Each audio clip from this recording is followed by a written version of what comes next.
डलहौजी के लोग इन दिनों भालुओं के आतंक के खौफ में जीने को मजबूर हैं। नगर परिषद डलहौजी के तहत आते लोहाली वार्ड नंबर 2 में सुबह करीब 8:30 बजे एक व्यक्ति पर भालू ने हमला कर दिया।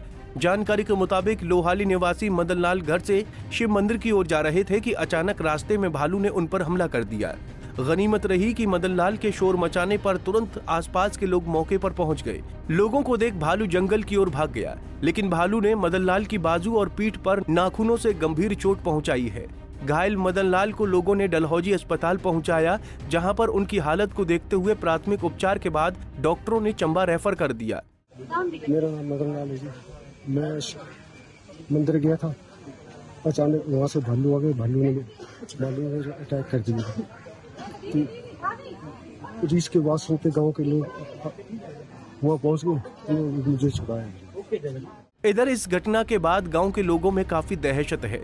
लोगों ने प्रशासन से गुहार लगाई है कि भालुओं के आतंक से जल्द निजात दिलाई जाए, जबकि इलाके में दिन हो या रात कई बार भालुओं को कूड़े के ढेर पर घूमते हुए देखा गया है। इस पर वार्ड नंबर 2 के पार्षद का क्या कहना है, ये भी सुनिए। सबसे पहले तो मैं उस व्यक्ति को सांत्वना देना चाहूँगा जिस पर भालू ने आज हमला किया है। भगवान उसको जल्द स्वस्थ करे और वो घर वापस आए, जिसको जिला हेडक्वार्टर में रेफ़र किया है।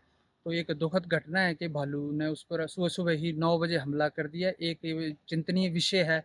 इस पर मैं फॉरेस्ट का भी ध्यान आकर्षित करना चाहूँगा कि DFO डलहौजी जो है वो इस पर ध्यान दें। जो बहुत सारे भालू, बंदर और अन्य जानवर जो घर तक पहुँच गए हैं और जान माल के साथ जो इंसानी पर भी जो हमले हो रहे हैं, ये बहुत एक चिंता का विषय है। और साथ में लगते स्कूल हैं, सुबह स्कूल के बच्चे आते हैं। अब जो अभिभावक जो अपने बच्चों को निश्चिंत होकर स्कूल भेजते थे, अब वो चिंता भी बच्चों के प्रति उनकी बनी रहेगी। तो मैं जल्द से जल्द ये चाहूँगा कि फॉरेस्ट विभाग और अन्य नगर परिषद जो जहाँ पे भालू का हमला हुआ है, वहाँ बहुत सारा गार्बेज जो है वो बिखरा पड़ा था और भालू वहाँ पे गार्बेज जो है वो खाने के लिए आते हैं। वो क्यों गार्बेज वहाँ पड़ा रहता है, नगर परिषद का पार्षद होने के नाते मैं खुद भी जिम्मेवारी लेता हूँ कि आने वाले समय में इस पे स्ट्रिक्ट जो है वो कार्रवाई की जाएगी। गार्बेज क्यों प्रॉपर नहीं उठता है और गार्बेज अगर उठता भी है तो वहाँ क्यों फेंका जाता है और किन लोगों के द्वारा फेंका जाता है, और नगर परिषद इस जो अधिकारी हैं उस पर क्या कर रहे हैं, उसका भी मैं अभी एक आध दिन में उस विषय पर मैं नगर परिषद ऑफिस में जाके बात करूँगा। और आने वाले समय में गार्बेज भी ना रहे और बंदर, भालू और अन्य जानवर जो गार्बेज और अन्य सामग्री जो खाने आते हैं वो सड़क तक और घर तक ना पहुँचे। इस पर मैं जो कार्रवाई जो प्रशासन से चाहूँगा कि जल्द से जल्द ध्यान दें। और SDM महोदय डलहौजी का भी मैं ध्यान इस पर दिलाना चाहूँगा कि वो भी अपने लेवल पे सख्त से सख्त जो कार्रवाई जितनी हो सकती है वो करें। और जो भालू और अन्य जानवर हमले कर रहे हैं तो सरकार भी इस पर जो गंभीरता से ध्यान दे। और क्या हो सकता है, जैसे कि पिछले समय में हमें जो क्रॉप की जो गन्ने दी जाती थी वो किस मकसद से दी जाती है और क्रॉप के लाइसेंस क्यों रिन्यू होते हैं, इस पर भी जो सरकार को चिंतन करना चाहिए।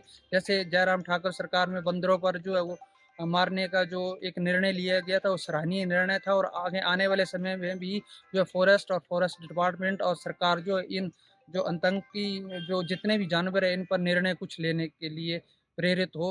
इसी के साथ मैं धन्यवाद करूंगा कि आपने इस मुद्दे को उठाया और इसको आपने हाईलाइट करने की कोशिश की। धन्यवाद आप। पंजाब केसरी टीवी के लिए शमशेर महाजन की रिपोर्ट।